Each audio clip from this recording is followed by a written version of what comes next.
জুবিন গাৰ্গক লৈ কোনো পলিটিক্স কৰাটো মই নিবিচাৰোঁ, ব্যক্তিগতভাৱে নিবিচাৰোঁ আৰু মোৰ আত্মায়ো সেই কথাটো নকয়। হঠাৎ ৩-৪জন মানুহে গোট খাই কোনোবা হোটেলৰ ৰুমত এটা দল গঠন কৰা, এজন ব্যক্তিয়ে চিঞৰি পেলাই এটা দল গঠন কৰাৰ মাজত আকাশ পাতাল পাৰ্থক্য আছে।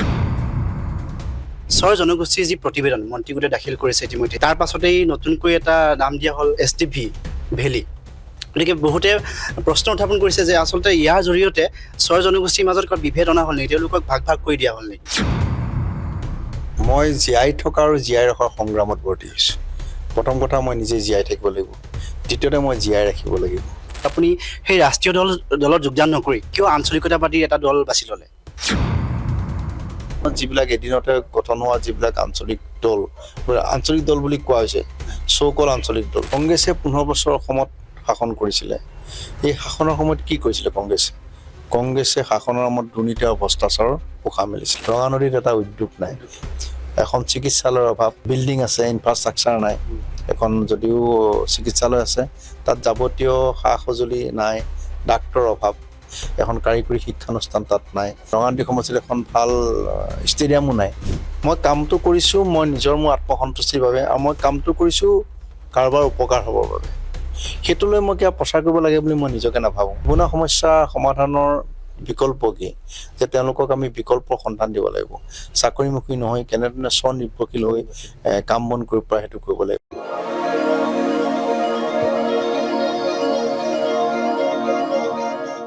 মই কল্পৰাজ আৰু আপোনালোকে চাই আছে দ্য হোমলেণ্ড ইনচাইটৰ এটি বিশেষ অনুষ্ঠান টাইকাষ্ট। আৰু ইতিমধ্যে আপোনালোকে টাইটেল, ডেছক্ৰিপশ্যন অথবা থাম্বনেল চাই গমেই পাইছে আমাৰ আজি এই অনুষ্ঠানত কোন উপস্থিত আছে। আৰু পাতনি মই দীঘলীয়া নকৰোঁ, তেখেত হৈছে অসম গণ পৰিষদ দলৰ কেন্দ্ৰীয় বিত্ত সম্পাদক, লগতে সমাজসেৱক আৰু লগতে আগন্তুক নিৰ্বাচনৰ ৰঙানদী সমষ্টিৰ প্ৰাৰ্থিত্ব প্ৰত্যাশী। গতিকে পুনতে আমি তেওঁক আমাৰ অনুষ্ঠানলৈ স্বাগতম জনাইছোঁ। দাদা, আমাৰ অনুষ্ঠানলৈ স্বাগতম জনাইছোঁ আপোনাক। নমস্কাৰ। যিহেতু দাদা বুলি সম্বোধন কৰিছোঁ, গতিকে আপোনাৰ কোনো আপত্তি বা কোনো আপত্তি নাই চাগে? নিশ্চয়। কিয় থাকিব বাৰু, কিয় ককাই ভাই সম্পৰ্কটোৱে আচল সম্পৰ্ক। হয় নিশ্চয়। পুনতে যিহেতু জুবিন গাৰ্গৰ প্ৰসংগত উত্তাল হৈ আছে ৰাজ্য, গতিকে জুবিন গাৰ্গৰ প্ৰসংগৰে আমি অনুষ্ঠানটো আজি আৰম্ভ কৰোঁ। যিহেতু জুবিন গাৰ্গৰ সৈতে আপোনাৰ ঘনিষ্ঠতা আছিলে, এক ঘৰুৱা সম্পৰ্ক আছে, গতিকে শেহতীয়াকৈ SIT যি প্ৰতিবেদনক লৈ ভিন্ন প্ৰতিক্ৰিয়া দেখা গৈছে। বিৰোধী দল হওক বা সমালোচক হওক, গতিকে বিভিন্ন প্ৰতিক্ৰিয়া দেখা গৈছে। গতিকে আপুনি কি ভাবে যে যিহেতু তেখেতৰ পৰিয়াল বা পত্নীয়ে কৈছে যে সন্তুষ্ট বুলি কৈছে, গতিকে সমগ্ৰ বিষয়টো সন্দৰ্ভত আপোনাৰ মতামত কি, আপোনাৰ প্ৰতিক্ৰিয়া কি? জুবিন গাৰ্গৰ হত্যাকাৰীক চিনাক্ত কৰিব লাগে। ইতিমধ্যে SITয়ে পুংখানুপুংখভাৱে সকলো অনুসন্ধান কৰি তেখেতলৈ তথ্য যুগুত কৰি পেলাই ন্যায়ালয়ত ছাবমিট কৰিছে। ন্যায়ালয়ে বিচাৰ কৰিব। এতিয়া ন্যায়ালয়ৰ বিচাৰৰ এইটো বিষয়, এই বিষয়ত মোৰ ক'বলগীয়া একো নাই।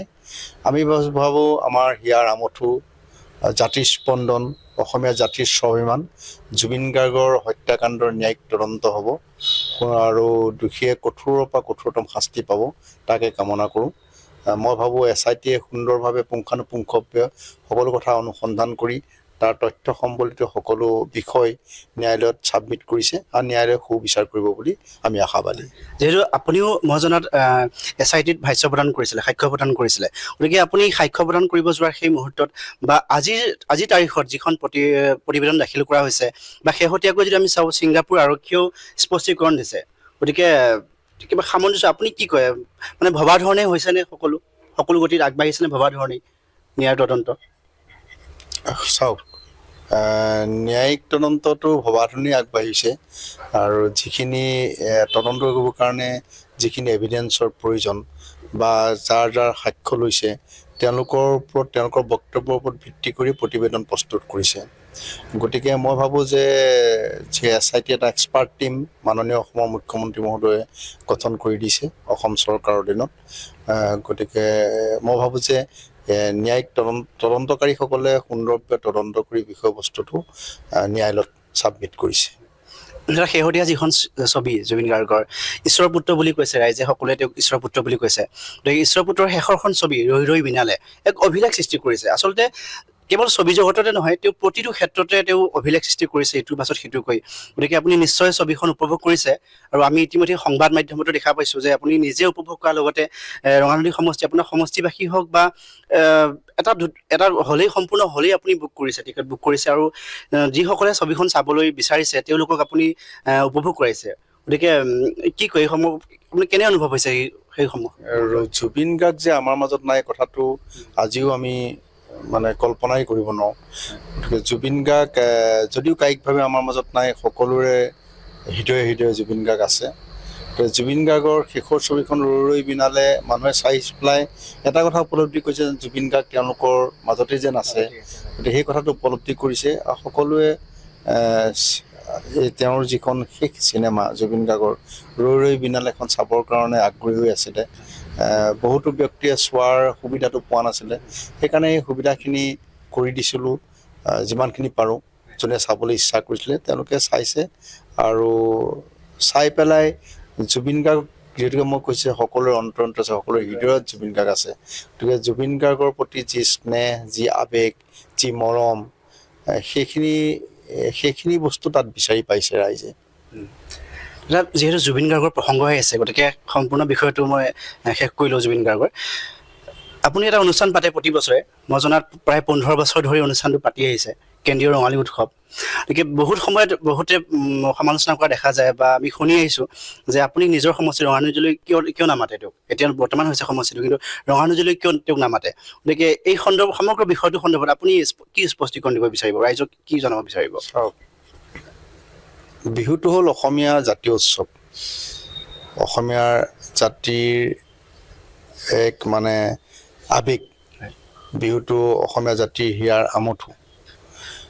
গতিকে বিহুক লৈ পেলাই প্ৰথম কথা আমি ৰাজনীতি নকৰোঁ। যিটো জুবিন গাৰ্গেও বেয়া পাইছিলে, তেওঁ গীতো ৰচনা কৰি গৈছে। জুবিন গাৰ্গ হ'ল ৰাজনীতিৰ উদ্ধত থকা এজন ব্যক্তি। তেওঁ নিজেও ৰাজনীতি ভাল নাপাইছিলে, সেইকাৰণে পলিটিক্স নকৰিবা বন্ধু বুলি তেওঁ এটা গীতি ৰচনা কৰিছিলে। জুবিন গাৰ্গক লৈ কোনো পলিটিক্স কৰাটো মই নিবিচাৰোঁ, ব্যক্তিগতভাৱে নিবিচাৰোঁ, আৰু মোৰ আত্মায়ো সেই কথাটো নকয়। গতিকে কেন্দ্ৰীয় ৰঙালী উৎসৱ আমি লখিমপুৰত পাতি আহিছোঁ বহু বছৰ দিন, 15 বছৰ দিন সেইখন মঞ্চত জুবিন গাৰ্গে গীত পৰিৱেশন কৰিছে আৰু লখিমপুৰবাসী ৰাইজে তেওঁক আদৰি লৈছে।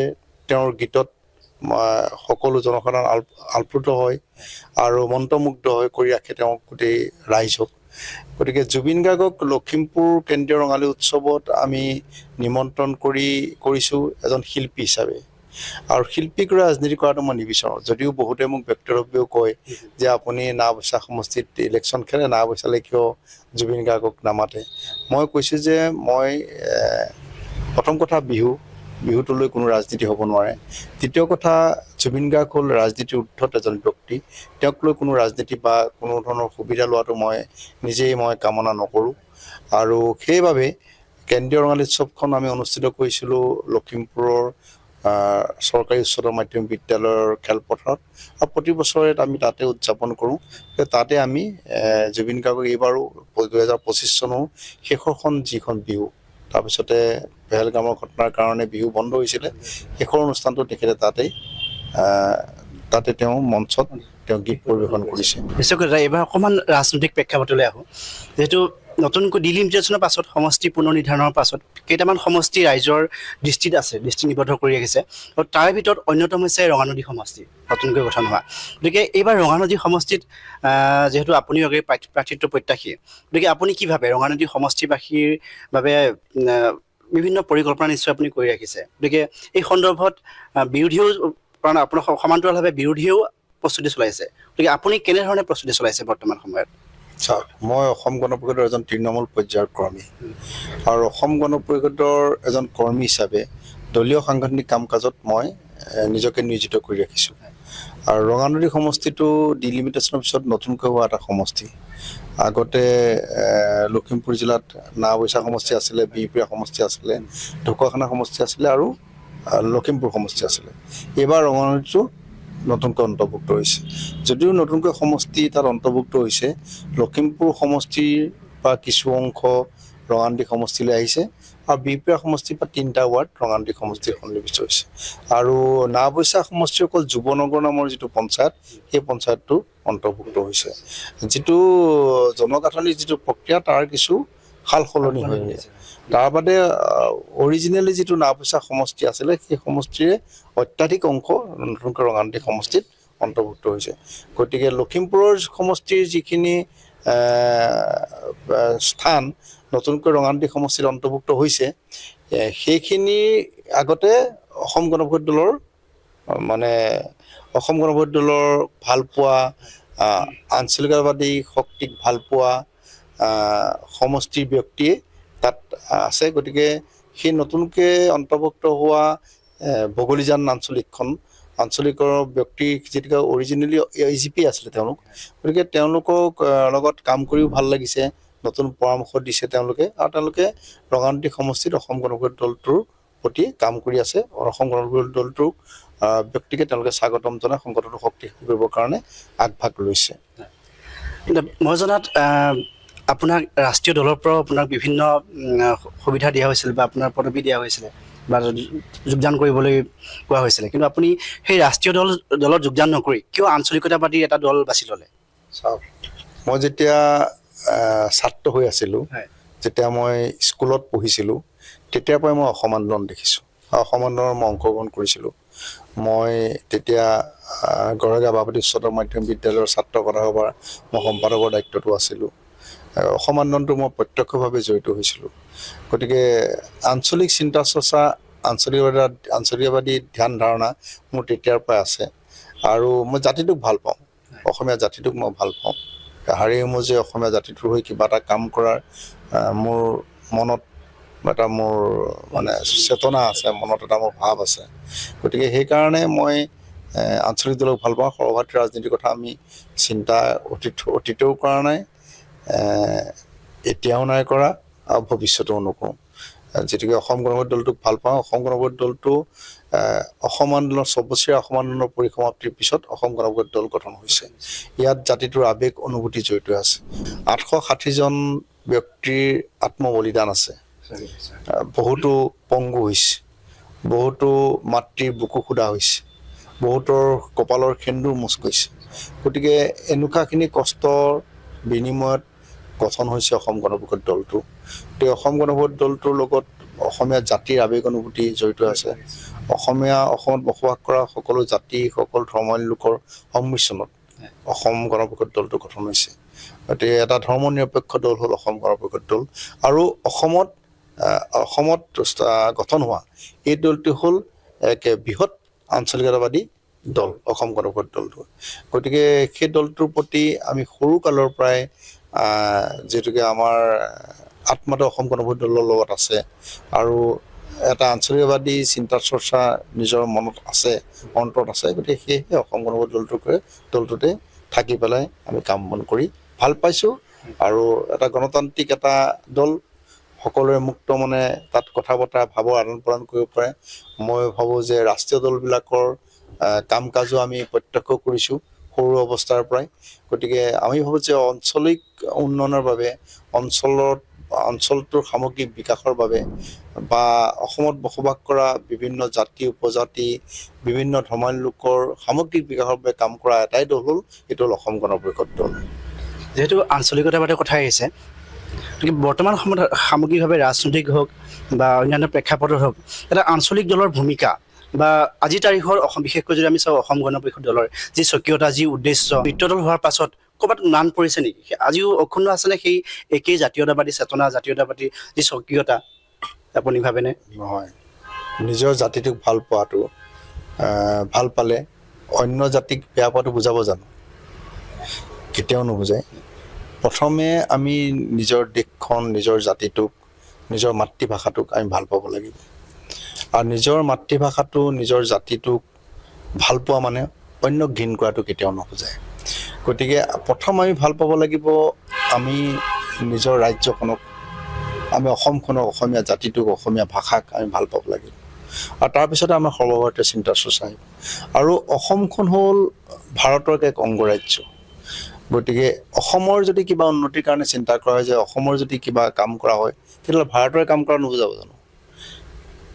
ভাৰতৰে কাম কৰা বুজাব। গতিকে ভাৰতৰ যিটোকে অংগৰাজ্য অসম, গতিকে অসমৰ উন্নতিৰ বাবে কাম কৰাটো যিটোকে ভাৰতৰ বাবে কাম কৰা হ'ব। গতিকে মই ভাবোঁ যে ইয়াত কোনো ধৰণৰ মানে তাৰতম্য বা মতভেদ থাকিব নালাগে। নিজৰ জাতিক ভাল পোৱাটো, নিজৰ ৰাজ্যখনক ভাল পোৱাটো, নিজৰ জাতিটোৰ বাবে কাম কৰাটোত ইয়াত কোনো ধৰণৰ মতভেদ থাকিব নালাগে মই ভাবোঁ। যিহেতু নতুনকৈ কেইবাটাও ইয়াৰ পাছত ৰাজনৈতিক আঞ্চলিকতাবাদী বাদক ভেটি কৰি দল গঢ়ি উঠিছে, গতিকে সেই দলসমূহে ৰাইজৰ বিশ্বাস বা আস্থা কিমান দূৰ জয় কৰিব পাৰিছে সেয়া ৰাইজে বিচাৰ কৰিব। কিন্তু আপুনি কি ভাবে যে নতুনকৈ আঞ্চলিক দলসমূহে যি গঢ় লৈ উঠা দলসমূহে কোনবোৰ দিশত প্ৰাধান্য দিয়া উচিত বা গুৰুত্ব প্ৰদান কৰা উচিত? অসমৰ এটা সৰ্ববৃহৎ আঞ্চলিক দল হ'ল অসম গণ পৰিষদ দলটো। অসম গণ পৰিষদ দলটো এদিনত গঠন হোৱা দল নহয়, বা 3-4জন ব্যক্তিৰ আলোচনাত গঠন হোৱা এটা আঞ্চলিক দল নহয়। অসম আন্দোলনৰ ছবছৰীয়া অসম আন্দোলনৰ পৰিসমাপ্তি, য'ত অসমৰ মানুহৰ ত্যাগ আছে, অসমীয়া জাতিৰ ত্যাগ আছে। সেই ত্যাগৰ বিনিময়ত 1985 চনৰ 14 অক্টোবৰত অসম গণ পৰিষদ দলটো গঠন হৈছে। গতিকে অসম গণ পৰিষদ দলটোৰ গঠন হোৱা এটা ইতিহাস আছে। গতিকে হঠাৎ 3-4জন মানুহে গোট খাই কোনোবা হোটেলৰ ৰুমত এটা দল গঠন কৰা, এজন ব্যক্তিয়ে চিঞৰি পেলাই এটা দল গঠন কৰাৰ মাজত আকাশ পাতাল পাৰ্থক্য আছে। মই ক'লো যে আঞ্চলিক দল হ'ল অসম গণ পৰিষদ দলে এটা সৰ্ববৃহৎ আঞ্চলিক ৰাজনৈতিক দল অসমৰ, আৰু এই দলটোৰ হৈ কাম কৰা মানে আপুনি জাতিটোৰ হৈ কাম কৰা, অসমীয়া হৈ কাম কৰা, অসমীয়া খিলঞ্জীয়াৰ অধিকাৰ সাব্যস্ত কৰিবৰ বাবে কাম কৰা এটা দল হ'ল অসম গণ পৰিষদ দল। গতিকে মই ভাবোঁ যে অন্যান্য যিবিলাক এদিনতে গঠন হোৱা যিবিলাক আঞ্চলিক দল বুলি কোৱা হৈছে, চৌকল আঞ্চলিক দল মাজত আৰু অসম গণ পৰিষদ দলক আপোনালোকে কোনো কাৰণতে মানে ৰিজনি নিদিব, তুলনা নকৰিব। অসম গণ পৰিষদ দলৰ এটা সুকীয়া বৈশিষ্ট্য আছে, অসম গণ পৰিষদ দলৰ উদ্দেশ্য আছে, অসম গণ পৰিষদ দলৰ লক্ষ্য আছে। সেই উদ্দেশ্য লক্ষ্য আগত ৰাখি অসম গণ দলে কাম কৰি আছে। যিহেতু শেহতীয়াকৈ দেখা গৈছে যে অসম গণ পৰিষদ দলে শিপাৰ সন্ধানত দলটোৱে শিপাৰ সন্ধানত এক যাত্ৰা আৰম্ভ কৰিছে। বহুতে ক'ব খোজে যে নিৰ্বাচন অহাৰ আগতহে শিপাৰ সন্ধানত তেওঁলোকে যাত্ৰা কৰিছে, বা তৃণমূল পৰ্যায়ৰ যিসকল কৰ্মী নেতা আছে তেওঁলোকৰ মনত পৰিছে নেকি, বা আজিৰ তাৰিখত সেই তৃণমূল পৰ্যায়ৰ নেতা কৰ্মীসকলৰ লগত সম্পৰ্কটো কেনেকুৱা দলৰ? চাওক, অসম গণ পৰিষদ দলটোৰ আমাৰ সন্মানীয় সভাপতি অতুল বৰা ডাঙৰীয়া আৰু কাৰ্যকৰী সভাপতি কেশৱ মহন্ত ডাঙৰীয়াই সদায় এটা কথাই কৈয়ে থাকে যে আমাৰ সংগঠনৰ মূল ভেটিটো কি? তৃণমূল পৰ্যায়ৰ কৰ্মীসকলে নিস্বাৰ্থভাৱে দলটোৰ বাবে যি সেৱা কৰিছে, নিজৰ জীৱন যেনেধৰণে উৎসৰ্গা দিছে, যেনেধৰণে কষ্ট ত্যাগ কৰি দলৰ বাবে অহৰ্নিশে কাম কৰি আছে, সেইসকলক সদায় আমাৰ অসম গণ পৰিষদ দলৰ শীৰ্ষ নেতৃত্বই, সন্মানীয় সভাপতি অতুল বৰা ডাঙৰীয়াই, কেশৱ মহন্ত ডাঙৰীয়াই সদায় চেলুট দি আহিছে। নিস্বাৰ্থভাৱে দলৰ প্ৰতি অসীম কষ্ট কৰা সেই ব্যক্তিসকলক শ্ৰদ্ধাৰ সন্মান জনাই দলৰ নেতৃত্বই সদায় কাম কৰি আছে। সদায় তেওঁলোকে তেওঁলোকক শ্ৰদ্ধা জনাই কাম কৰি যোৱাৰ তেওঁলোকে প্ৰতিশ্ৰুতিবদ্ধ বা প্ৰতিজ্ঞাবদ্ধ। গতিকে দলৰ তৃণমূল পৰ্যায়ৰ কৰ্মীসকলক হেয় জ্ঞান কৰি কোনোদিন অসম গণ পৰিষদ দলৰ নেতৃত্বই কাম কৰা নাই। গতিকে তৃণমূল পৰ্যায়ৰ কৰ্মীসকলে যিটোকে দলটোৰ চালিকা শক্তি, তেওঁলোকৰ আৱেগ অনুভূতি, তেওঁলোকৰ মনৰ বেদনা মৰ্মে অসম গণ পৰিষদ দলৰ নেতৃবৃন্দই উপলব্ধি কৰে, আৰু তেওঁলোকৰ পৰামৰ্শ, তেওঁলোকৰ উপদেশ লৈ পেলাই অসম গণ পৰিষদ দলে কাম কৰি আছে, আগন্তুক দিনত কাম কৰি যাব। আৰু বৰ্তমান আমাৰ সন্মানীয় সভাপতি অতুল বৰা ডাঙৰীয়া আৰু কাৰ্যকৰী সভাপতি কেশৱ মহন্ত ডাঙৰীয়াৰ যি প্ৰগতিশীল চিন্তা চৰ্চা, প্ৰগতিশীল যি জাতীয়তাবাদী চিন্তা চৰ্চা, সেই প্ৰগতিশীল জাতীয়তাবাদী চিন্তা চৰ্চাই আগন্তুক দিনত অঞ্চলটোৰ সামগ্ৰিক বিকাশৰ বাবে, অঞ্চলটোত বসবাস কৰা সমূহ ৰাইজৰ সৰ্বাংগীন বিকাশৰ বাবে কাম কৰি আছে। আৰু মিত্ৰতাত থাকি ৰাষ্ট্ৰীয় দলৰ লগত যদি মিত্ৰতাত আছে, মিত্ৰতাত থাকি আঞ্চলিকতাবাদী যি উদ্দেশ্য লক্ষ্য তাক আগত ৰাখি তেখেতসকলে সদায় কাম কৰি অঞ্চলৰ সামগ্ৰিক বিকাশৰ বাবে, অসমৰ সামগ্ৰিক বিকাশৰ বাবে, অসমৰ খিলঞ্জীয়া অধিকাৰ সাব্যস্ত কৰিবৰ বাবে, অসমীয়া জাতিটো আত্মসন্মান আত্মমৰ্যাদাৰে অসমৰ ভূমিত জীয়াই থাকিবৰ বাবে যিখিনি কৰণীয় কৰ্তব্য সেইখিনি কাম কৰি গৈ আছে। এইবাৰ বিৰোধীৰ প্ৰসংগলৈ আহোঁ। যিহেতু বিৰোধীয়ে শেহতীয়াকৈ পুনৰ বৈঠকত মিলিত হৈছে, অৱশ্যে ইয়াৰ পূৰ্বেও কেইবাবাৰো তেওঁলোকে মিলিত হৈছিল, কিন্তু বিভিন্ন কাৰণত তেওঁলোকৰ পুনৰ একতাৰ এনাজৰীডাল ক'ৰবাত ধৰি ৰখাত বিভিন্ন সমস্যা দেখা গৈছে। গতিকে আপুনি কি ভাবে, বৰ্তমান সময়ত বিৰোধীয়ে আগন্তুক যি নিৰ্বাচন আছে, তেওঁলোকে সেই যি ৰণনীতি প্ৰস্তুত কৰিছে, আচলতে সফল হ'বনে? তেওঁলোকৰ আগন্তুক নিৰ্বাচনত তেওঁলোকে কিবা সুফল লাভ কৰিবনে? আপুনি কি ভাবে? চাওক, বিৰোধী মানে আপোনালোকে কংগ্ৰেছৰ কথাই সুধিছে নিশ্চয়। কংগ্ৰেছে 15 বছৰ অসমত শাসন কৰিছিলে। এই শাসনৰ সময়ত কি কৰিছিলে কংগ্ৰেছে শাসনৰ নামত দুৰ্নীতি আৰু ভ্ৰষ্টাচাৰৰ পোখা মেলিছিলে। সকলোতে দুৰ্নীতি, কেৱল দুৰ্নীতি। ক্ষমতাৰ বিকেন্দ্ৰীকৰণৰ নামত গাঁৱে ভূঞে দুৰ্নীতিৰ বিকেন্দ্ৰীকৰণ কৰিলে। একদম গ্ৰাছ ৰুটৰ পৰা ওপৰৰ পৰ্যায়লৈকে সকলোতে দুৰ্নীতি, চাকৰিৰ নামত দুৰ্নীতি, আঁচনিৰ নামত দুৰ্নীতি, অকল দুৰ্নীতি। মানে দুৰ্নীতি বিনা তেওঁলোকে কোনো কাম কৰিবই নোৱাৰিলে 15 বছৰ দিনত। গতিকে সেইকাৰণে ৰাইজে তেওঁলোকক প্ৰত্যাখ্যান কৰিলে, কৰি পেলাই মিত্ৰদলৰ চৰকাৰখনক আঁকোৱালি ল'লে। আজি অসমত ভাৰতীয় জনতা পাৰ্টি, অসম গণ পৰিষদ আৰু গণশক্তিৰ নেতৃত্বাধীন যিখন চৰকাৰ আছে, এই চৰকাৰখনে গ্ৰাম্য অঞ্চলৰ সৰ্বাংগীন বিকাশৰ বাবে কাম কৰিছে, নগৰ অঞ্চলৰ সামগ্ৰিক বিকাশৰ কাৰণে কাম কৰিছে। এতিয়া অকল উন্নয়ন আৰু প্ৰগতি আৰু বিকাশৰ যাত্ৰাত, অনিৰুদ্ধ যাত্ৰাত তেওঁলোক অংশীদাৰ হৈছে। গতিকে আজি গাঁৱে ভূঞে উন্নয়ন, চহৰে নগৰে কেৱল উন্নয়ন। মানুহে ক'ত থাকিব? য'ত উন্নয়ন থাকে, য'ত বিকাশ থাকে, য'ত প্ৰগতি থাকে, তাৰ লগতে জনসাধাৰণ থাকিব। গতিকে জনসাধাৰণে উন্নয়ন, বিকাশ আৰু প্ৰগতিৰ লগত থাকিব। সেইকাৰণে তেওঁলোকে কংগ্ৰেছক বহু দূৰলৈ ঠেলিছে আৰু বহু বছৰ কংগ্ৰেছে শাসনত আহিব নোৱাৰে যে এইটো একদম নিশ্চিত। আপোনালোকে যেতিয়া গাঁৱে ভূঞে যাব, চহৰে নগৰে যাব, প্ৰত্যেকজন ব্যক্তিৰ পৰা, একদম গাঁৱৰ সাধাৰণজনৰ পৰা আপুনি নগৰৰ উচ্চ পৰ্যায়ৰ ব্যক্তিজনলৈকে যদি আপুনি সোধেগৈ যে আজি কোনে কাম কৰিছে, কি কাম কৰিছে, বিকাশ কেতিয়া হৈছে, তেতিয়া ক'ব এই মিত্ৰদলৰ চৰকাৰখনে বিকাশৰ বন্যা বোৱাইছে। এই মিত্ৰদলৰ চৰকাৰখনৰ লগতে জনসাধাৰণৰ আশাৰ সঞ্চাৰ হৈছে। এইখন চৰকাৰে প্ৰগতি আৰু বিকাশৰ বাট প্ৰশস্ত কৰিছে বুলি ক'ব। আৰু অসমৰ কৰ্মদক্ষ বাকপটু মুখ্যমন্ত্ৰী হিমন্ত বিশ্ব শৰ্মাই কথা যেনেধৰণে কৈছে তেনেধৰণে কাম কৰি দেখাইছে। গতিকে তেওঁৰ নেতৃত্বত অসমখনে নতুনকৈ প্ৰাণ পাই উঠিছে, জাতিটোৱে নতুনকৈ প্ৰাণ পাই উঠিছে। সকলো স্তৰত অকল বিকাশৰ পথ প্ৰশস্ত হৈছে। কেৱল উন্নতি আৰু উন্নতি, বিকাশ আৰু বিকাশ।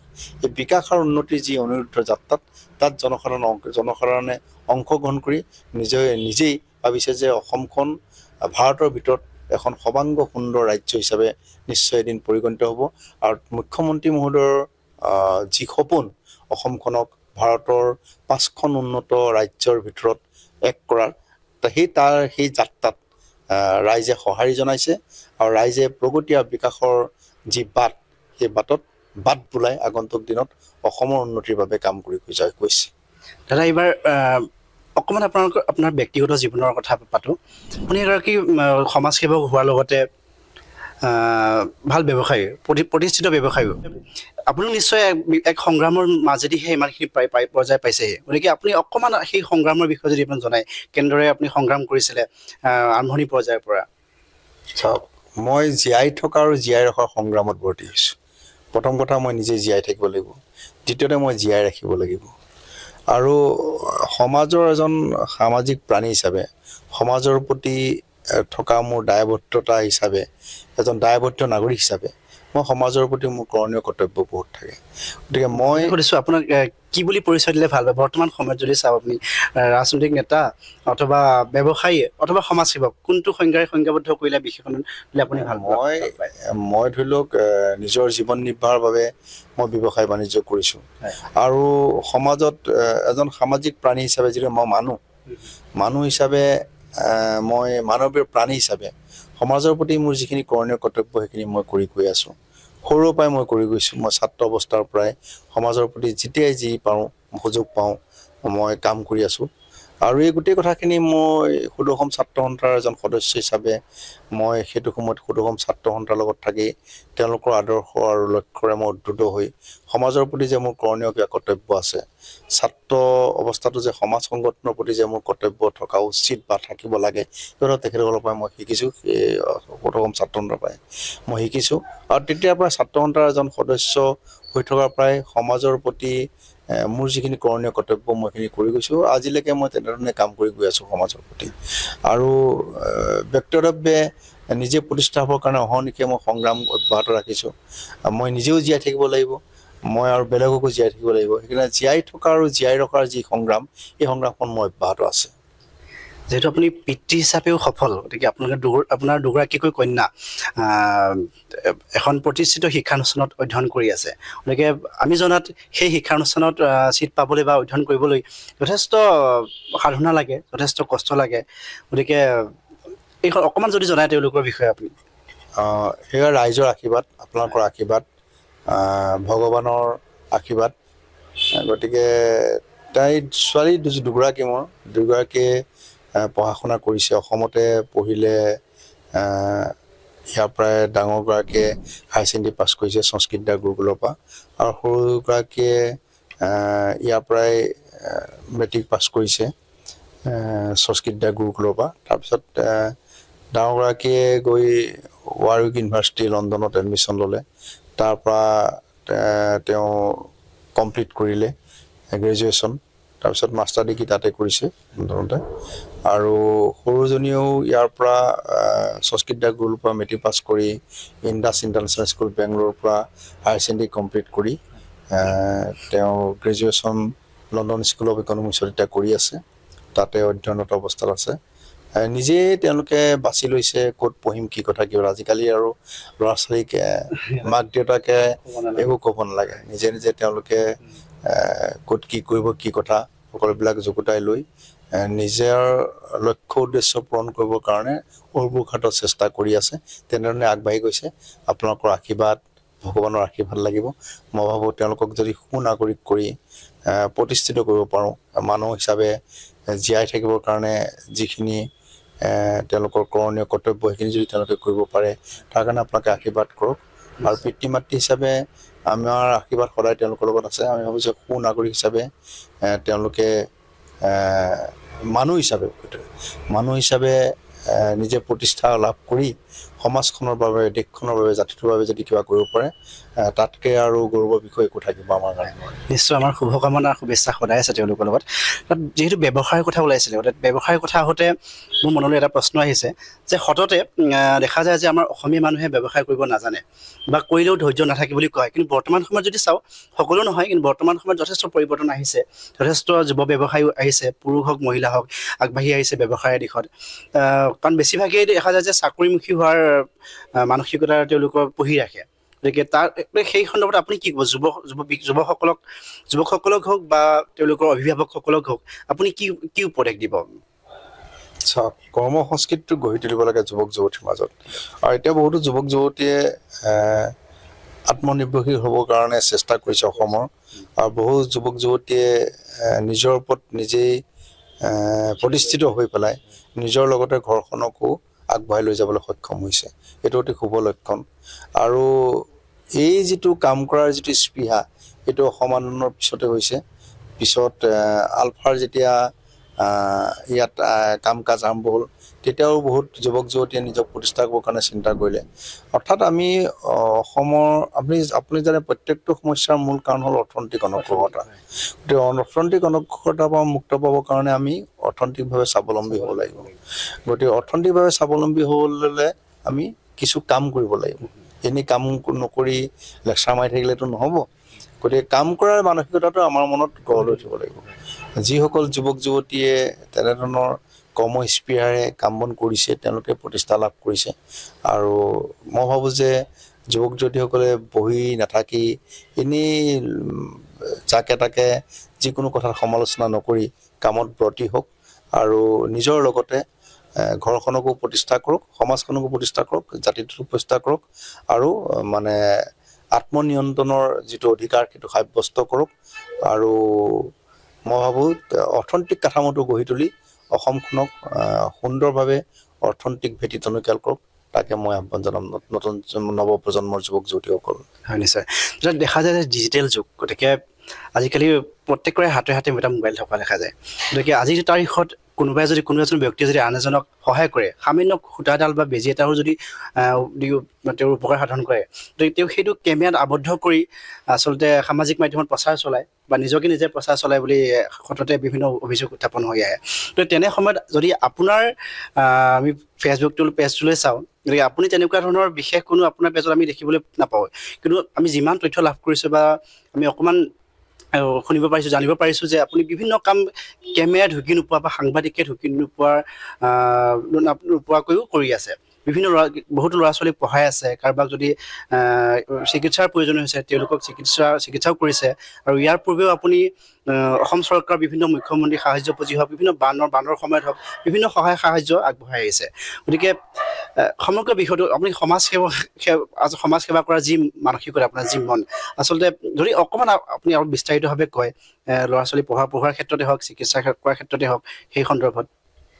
চাওক, মই ক'লোঁ যে মই প্ৰথমত মই মানুহ মানৱীয় প্ৰাণী হিচাপে মই সমাজবাদ দিটো অকলশৰীয়া জীৱন যাপনৰ কথা চিন্তা কৰিব নোৱাৰোঁ।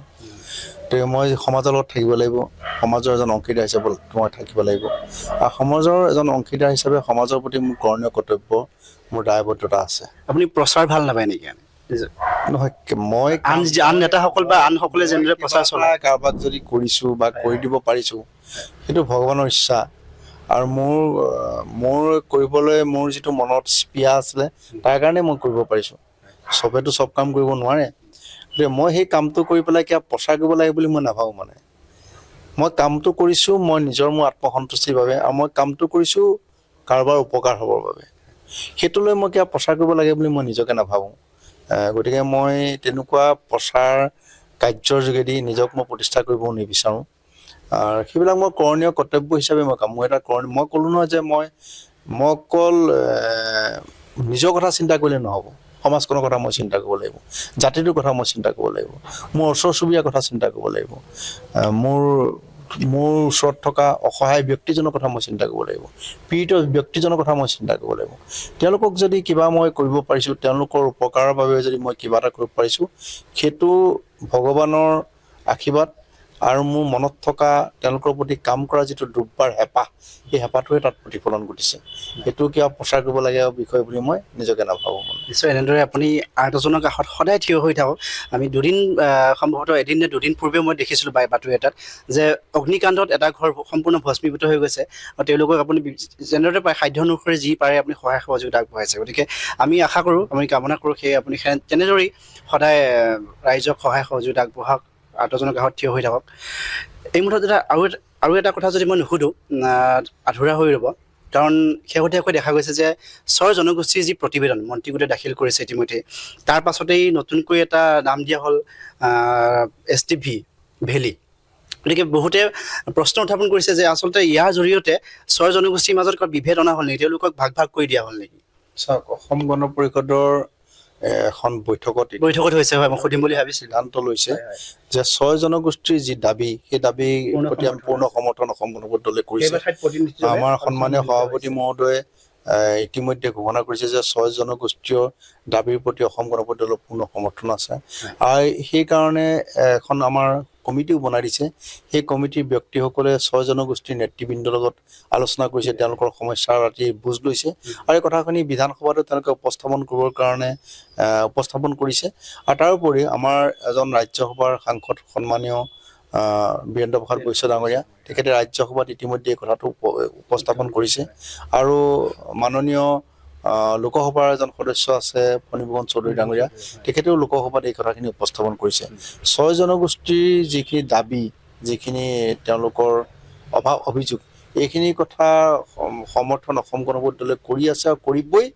যিহেতুকে ৬ জনগোষ্ঠীৰ দাবীটো দীৰ্ঘদিনীয়া এটা দাবী, সেই সমস্যাটোৰ সমাধান সকলোৱে হোৱাটো বিচাৰিছে। আৰু খালি ৬ জনগোষ্ঠীৰ সমস্যা সমাধান কৰিবলৈ যাওঁতে সেই অঞ্চলত বসবাস কৰা কোনো ব্যক্তিৰ যেন কোনো ক্ষতি নহয়, তেওঁলোকে যেন সুন্দৰভাৱে তাত জীৱন যাপন কৰিব পাৰে, তাৰ প্ৰতিও লক্ষ্য ৰখাটোৱেই মূল কথা। তাৰ ওপৰত সেই কথাটোৰ ওপৰত লক্ষ্য ৰাখি ৬ জনগোষ্ঠীয় দাবীখিনি সমৰ্থন কৰি অসম গণ পৰিষদ দলে ইতিমধ্যে ৬ জনগোষ্ঠীৰ আন্দোলনৰ প্ৰতি সমৰ্থন জনাই, তেওঁলোকৰ দাবীৰ প্ৰতি সমৰ্থন জনাই, তাৰ সমাধানৰ বাবে বিধানসভাতে হওক, ৰাজ্যসভাতে হওক, লোকসভাতে হওক, সেইখিনি দাবী উত্থাপন কৰিবৰ বাবে ইতিমধ্যে প্ৰস্তুতি চলাইছে।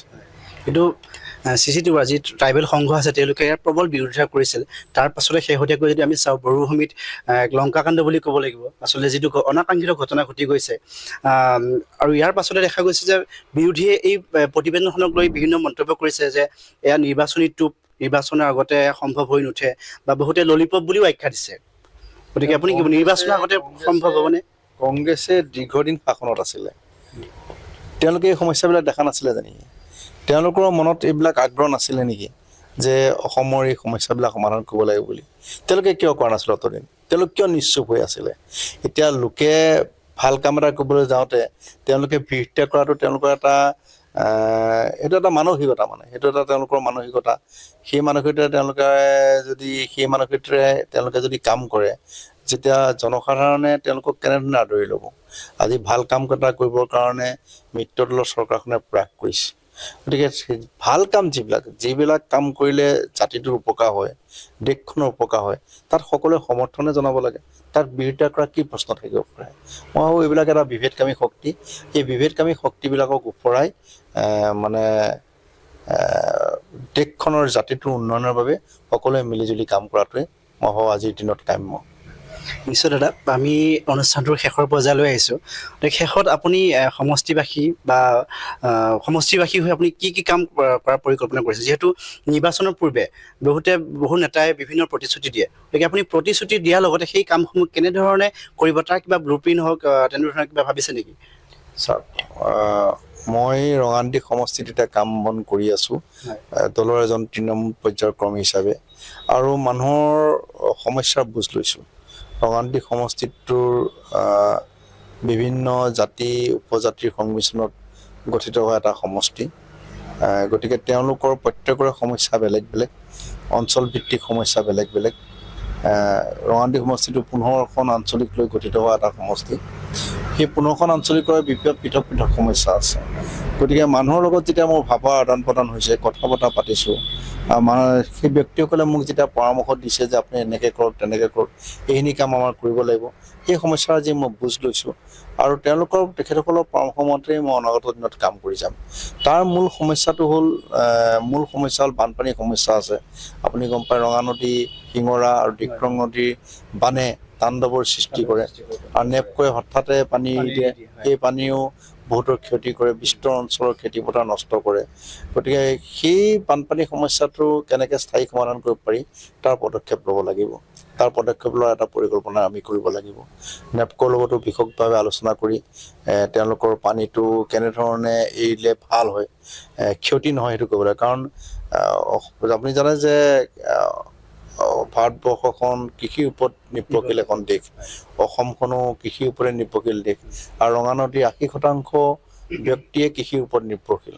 গতিকে কৃষি কৰ্ম কৰি পেলাই যদি দুবেলা দুমুঠি শস্য ভঁৰাললৈ নিব নোৱাৰে, যদি ঘৰখনৰ যদি জীৱন নিৰ্বাহৰ যি শক্তিটো, সেই শক্তিটো যদি বিনষ্ট হৈ যায়, তেতিয়াহ'লে ক্ষতি হয়, জাতিটোৰ ক্ষতি হয়, দেশখনৰ ক্ষতি হয়, ব্যক্তিৰ ক্ষতি হয়। গতিকে তাৰ পৰা কেনেধৰণে পৰিত্ৰাণ পাব পাৰি, তাৰ পৰিকল্পনা আমি কৰিব লাগিব, প্ৰথম কথা। দ্বিতীয় কথা, আপুনি জানে যে নিবনুৱা সমস্যা এতিয়া ভয়াৱহ ৰূপ লৈছে। যদিও সংস্থাপনৰ বাট মুকলি কৰিছে, তথাপিতো প্ৰত্যেক বছৰে নিবনুৱাৰ সংখ্যা বাঢ়ি গৈ আছে। নিবনুৱা সমস্যা সমাধানৰ বিকল্প কি? যে তেওঁলোকক আমি বিকল্পৰ সন্ধান দিব লাগিব। চাকৰিমুখী নহয়, কেনেধৰণে স্বনিৰ্ভৰশীল হৈ কাম বন কৰিব পাৰে, সেইটো কৰিব লাগিব। আৰু কাম বন কৰা এতিয়া মূল বেছটোৱেই হ'ল কৃষি কৰ্ম। আমি কৃষি কৰ্মত যদি নিজক নিয়োজিত কৰিব পাৰোঁ, উৎপাদন যদি আমি কৰিব পাৰোঁ, প্ৰচুৰ উৎপাদন যদি আমি কৰিব পাৰোঁ, তেতিয়াহ'লে সেই উৎপাদনৰ পৰাই আমাৰ অৰ্থনৈতিক কাঠামোটো টনকিয়াল হ'ব। গতিকে মই এতিয়া আগৰ দিনৰ সেই গৰু এহাল লৈ হাল বোৱাৰ সলনি এতিয়া বৈজ্ঞানিক যুগত নতুন নতুন প্ৰযুক্তিৰ আৱিৰ্ভাৱ হৈছে, উদ্ভাৱন হৈছে। নতুন নতুন প্ৰযুক্তিৰ দ্বাৰা ন কৌশলৰ যোগেদি কৃষি কাৰ্যত নিজকে নিয়োজিত কৰি কেনেধৰণে নিজক সংস্থাপন কৰিব পাৰে, তাৰ ওপৰত আমি প্ৰকষ্ট কৰিব লাগিব। তাৰ কাৰণে আমি বিভিন্ন কৰ্তৃপক্ষৰ লগত কথা বতৰা পাতি কেনেধৰণে সংস্থাপনৰ বাট মুকলি কৰিব পাৰি, কেনেধৰণে ন প্ৰযুক্তিৰ দ্বাৰা কৃষি কাৰ্যত নিজকে নিয়োজিত কৰি অধিক উৎপাদন কৰিব পাৰোঁ, আৰু সেই উৎপাদনৰ ফচল আমি বিক্ৰী কৰিব পাৰোঁ, মানে ব্যৱসায়িক ভিত্তিত আমি কাম কৰিব পাৰোঁ, সেই কথাখিনি আমি চিন্তা চৰ্চা কৰিব লাগিব। আৰু লখিমপুৰ জিলাখনেই হ'ল এখন জিৰ' ইণ্ডাষ্ট্ৰিয়েল ডিষ্ট্ৰিক্ট। ৰঙা নদীত এটা উদ্যোগ নাই। গতিকে আমি এটা উদ্যোগ প্ৰতিষ্ঠা কৰি তাত কেনেধৰণে যুৱক যুৱতীসকলক সংস্থাপনৰ বাট মুকলি কৰিব পাৰি, উদ্যোগীকৰণৰ ক্ষেত্ৰত কেনেধৰণে ল'ৰাবিলাকক নতুন নৱপ্ৰজন্মৰ যুৱক যুৱতীক এনকাৰেজ কৰিব পাৰি, বা কেনেধৰণে তেওঁলোকে কৰিলে সুবিধা হ'ব, সেই কথাটো আমি চিন্তা চৰ্চা কৰিছোঁ। এখন চিকিৎসালয়ৰ অভাৱ, ৰঙানদী সমষ্টিত এখন চিকিৎসালয় নাই, ভাল উন্নত মানৰ চিকিৎসালয়। বিল্ডিং আছে, ইনফ্ৰাষ্ট্ৰাকচাৰ নাই। এখন যদিও চিকিৎসালয় আছে, তাত যাৱতীয় সা সঁজুলি নাই, ডাক্তৰৰ অভাৱ। উন্নত মানদণ্ডৰ এখন চিকিৎসালয় ৰঙানদী সমষ্টিত খুবেই প্ৰয়োজন। সেইটোৰ ওপৰতো আমি গুৰুত্ব প্ৰদান কৰিম। ছাত্ৰ ছাত্ৰীসকলৰ শৈক্ষিক দিশৰ ওপৰতো গুৰুত্ব প্ৰদান কৰিব লাগিব। এখন কাৰিকৰী শিক্ষানুষ্ঠান তাত নাই। উন্নত যদিও কেইবাখনো মহাবিদ্যালয় আছে, মহাবিদ্যালয়খনৰ আন্তঃগাঁথনি সিমান উন্নত নহয়। গতিকে সেইখিনি কথাও আমি চিন্তা চৰ্চা কৰিব লাগিব। নিবনুৱা যুৱক যুৱতীসকলৰ সংস্থাপন, কাৰিকৰী শিক্ষানুষ্ঠানৰ সুন্দৰভাৱে শিক্ষানুষ্ঠান প্ৰতিষ্ঠা কৰা, চিকিৎসালয় প্ৰতিষ্ঠা কৰা। আটাইতকৈ ডাঙৰ কথা কমিউনিকেশ্যন। বহু অঞ্চল, দুৰ্গম অঞ্চল আছে যিবিলাকৰ যাতায়াতৰ অসুবিধা এতিয়া ৰঙানদী সমষ্টিত। সেই সমস্যাবিলাক সমাধান আমি কৰিবৰ কাৰণে চেষ্টা কৰিব লাগিব। কাৰণ যদি যোগাযোগ ব্যৱস্থাটো সুচল নহয়, তেতিয়াহ'লে নিশ্চয় উন্নতি হ'ব নোৱাৰে। গতিকে মেইন লাগিব কমিউনিকেশ্যনটো। গতিকে কমিউনিকেশ্যনটোৰ কাৰণে আমি কাম কৰিব লাগিব। বাট পথৰ উন্নয়ন কৰিব লাগিব। দলং যদি লাগে, দলং আমি তাত নিৰ্মাণ কৰিব লাগিব, মেৰামতি কৰিব লাগিব। তেতিয়া উন্নত আৰু সুচল যাতায়াতৰ যোগেদিহে এটা অঞ্চলৰ বিকাশ সম্ভৱ হয়। গতিকে সেই ক্ষেত্ৰত আমি অগ্ৰণী ভূমিকা গ্ৰহণ কৰিব লাগিব, আমি কৰিম। আৰু সেইখিনিয়ে মূল সমস্যা ৰঙানদী সমষ্টিত আছে। মানুহে, ৰাইজে কি বিচাৰে, ৰাইজৰ যিখিনি অত্যাৱশ্যকীয় সা সুবিধা, সেই সা সুবিধাখিনি পালে ৰাইজ সন্তুষ্ট, বেছিক নিড। গতিকে সেই নিডখিনিৰ কাৰণে যিখিনি কৰণীয় কৰ্তব্য সেইখিনি আমি কৰিম। আৰু কেইটামান অঞ্চল আছে সমষ্টিটোত য'ত প্ৰতি বছৰে পানীটো জমা হৈ থাকে, ৱাটাৰ লগিং হৈ থাকে। তাৰ কাৰণে কি হৈছে, মানুহে খেতি বাতি কৰিব নোৱাৰে। সেইকাৰণে আমি জিলা কৰ্তৃপক্ষৰ লগত, আমি জিলা উপায়ুক্তৰ লগত আমি কেইবাবাৰ আলোচনাও কৰিছোঁ। তেখেতক আমি দাবীও জনাইছোঁ যে এই ৱাটাৰ লগিং এৰিয়াটোৰ পৰা পানীটো কেনেকৈ বোৱাই নি পেলাই নদীত পেলাব পাৰি, তাৰ এটা ব্যৱস্থা কৰিব লাগে। ইতিমধ্যে সন্মানীয় আমাৰ জিলা উপায়ুক্ত মহোদয়ে তাৰ পদক্ষেপ গ্ৰহণ কৰিছে, লখিমপুৰ জিলা উপায়ুক্ত মহোদয়। গতিকে মই ভাবোঁ যে অতি শীঘ্ৰে সেইখিনি সমস্যা সমাধান হ'ব। সেইখিনি ইতিমধ্যে আমি মানে কৰিবৰ কাৰণে সিদ্ধান্ত লৈছোঁ। তাৰ উপৰি যিসকলে পক্ষী পোহপাল দি পেলাই নিজৰ জীৱন নিৰ্বাহ কৰিছে, তেওঁলোকৰ আত্মনিৰ্ভৰশীল হৈছে, তেওঁলোকৰ কাৰণে আমি উন্নত ধৰণৰ প্ৰশিক্ষণৰ ব্যৱস্থা কৰিছোঁ। অতি সোনকালে আমি ইতিমধ্যে আমি হাঁহ কুকুৰা নিগমৰ লগত কথা বতৰা পাতিছোঁ। তেওঁলোকে ইতিমধ্যে ইয়াৰ পৰা ট্ৰেইনিং দিবৰ কাৰণে ব্যক্তি পঠিয়াব। আমি সেই তেনেকুৱা 200-300 যিমান যুৱক যুৱতীয়ে তাত সংস্থাপনৰ বাট মুকলি কৰিছে, তেওঁলোকক আমি উন্নত পৰ্যায়ৰ তাত প্ৰশিক্ষণৰ ব্যৱস্থা অতি সোনকালে কৰি দিম। জানুৱাৰী ফাৰ্ষ্ট উইকতে তেনেকুৱা ধৰণৰ ট্ৰেইনিং আমি কৰাৰ পদক্ষেপ লৈছোঁ। আৰু যিসকলে কম্পিটিটিভ এক্সামিনেশ্যনত এপিয়াৰ হ'ব বিচাৰে, পৰীক্ষা দিব বিচাৰে, তাৰ কাৰণে তেওঁলোকে গুৱাহাটীত আহি কেতিয়াবা ট্ৰেইনিং ল'বলগীয়া, গুৱাহাটীত আহি কোনোবা ইনষ্টিটিউটত নামভৰ্তি কৰিব লাগে। গতিকে আমি তাত 500 যুৱক যুৱতীক কোচিঙৰ ব্যৱস্থা, ফ্ৰী কোচিঙৰ ব্যৱস্থা আমি হাতত লৈছোঁ। সেইখিনিও আমি কৰিম, যাৰ বাবে তেওঁলোকে কম্পিটিটিভ এক্সামিনেশ্যনবিলাকত নিজে এপিয়াৰ হ'ব পাৰিব, তাৰ বাবে সক্ষম কৰি তুলিম। এনেকুৱা ধৰণৰ কিছুমান পদক্ষেপ আমি তাত গ্ৰহণ কৰিছোঁ। আমাৰ ভাবোঁ যে সেই পদক্ষেপৰ যোগেদি তাৰ পৰা নিশ্চয় উন্নত হ'ব আৰু ল'ৰা ছোৱালীবিলাকেও এটা পথ দেখা পাব। আপোনালোকে জানে এতিয়া গাঁৱে ভূঞে কেৱল মদ, ড্ৰাগছৰ যোৱা আড্ডা হৈছে। আৰু সহজলভ্য টকাৰ বাবে ল'ৰা ছোৱালীবিলাকে দৌৰিব বিচাৰিছে, ইজি মানি যিটো কয়, ইজি মানি বিচাৰে। গতিকে ল'ৰাবিলাকৰ সেই যিটো মন, সেই মনটো ডাইভাৰ্ট কৰি বেলেগ ঠাইলৈ আনিব লাগিব। তাৰ বাবে এটা পৰিৱেশ আমি ৰচনা কৰি দিব লাগিব। সুন্দৰ এখন প্লে'গ্ৰাউণ্ড নাই, ৰঙানদী সমষ্টিত এখন ভাল ষ্টেডিয়ামো নাই।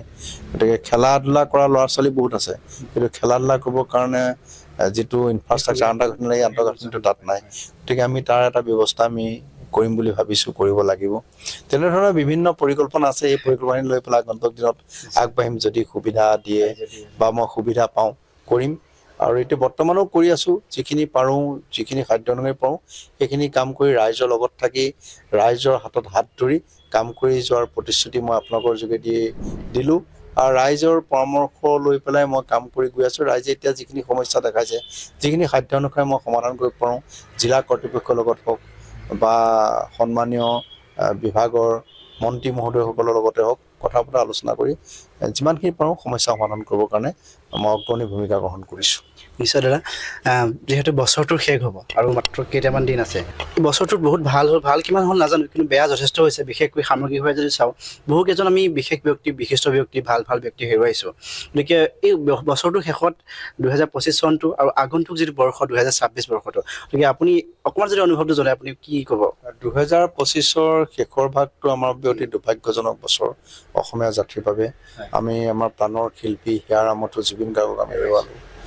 আমি চৈয়দ চাদুল্লা ডাঙৰীয়াক হেৰুৱালোঁ। আমি বাঁহীৰ বাদক দীপক শৰ্মা ডাঙৰীয়াক হেৰুৱালোঁ। গতিকে অসমৰ বাবে ডাঙৰ ক্ষতি, জাতিটোৰ বাবে ক্ষতি। গতিকে এই দিনবিলাক সোনকালে আমাৰ পৰা নাইকিয়া হওক আৰু আগন্তুক নৱবৰ্ষৰ বাবে মই সমূহ ৰাইজলৈ, অসমবাসী ৰাইজলৈ মই মোৰ আন্তৰিক শুভেচ্ছা আৰু শ্ৰদ্ধা জ্ঞাপন কৰিছোঁ।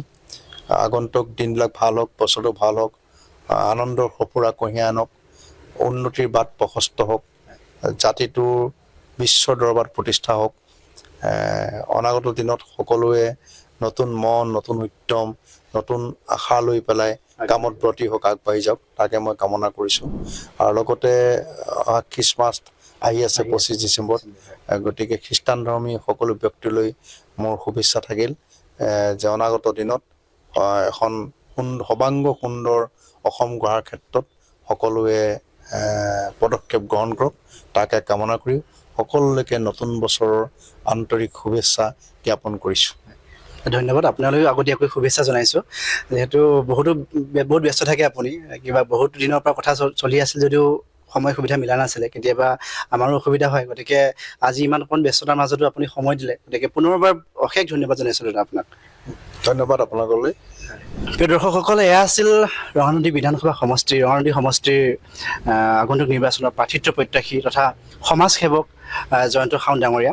তেখেতৰ সৈতে আমি বিভিন্ন কথা পাতিলোঁ, জুবিন গাৰ্গৰ ন্যায়িক তদন্তৰ লগতে সমষ্টিবাসীৰ কাৰণে তেওঁ কি কি পৰিকল্পনা কৰিছে, সামগ্ৰিকভাৱে বিভিন্ন দিশ আমি আলোচনা কৰিলোঁ। গতিকে আপোনালোকে নিশ্চয় অনুষ্ঠানটো চাই ভাল পালে আৰু চাই থাকিব দ্য হোমলেণ্ড ইনচাইট। পৰৱৰ্তী অনুষ্ঠানত আমি আন এগৰাকী অতিথিৰ সৈতে উপস্থিত হ'ম। আজিৰ এই টাইকাষ্টৰ পৰা মই কল্পৰাজ ডেকা ইমানতে বিদায় মাগিছোঁ। ধন্যবাদ।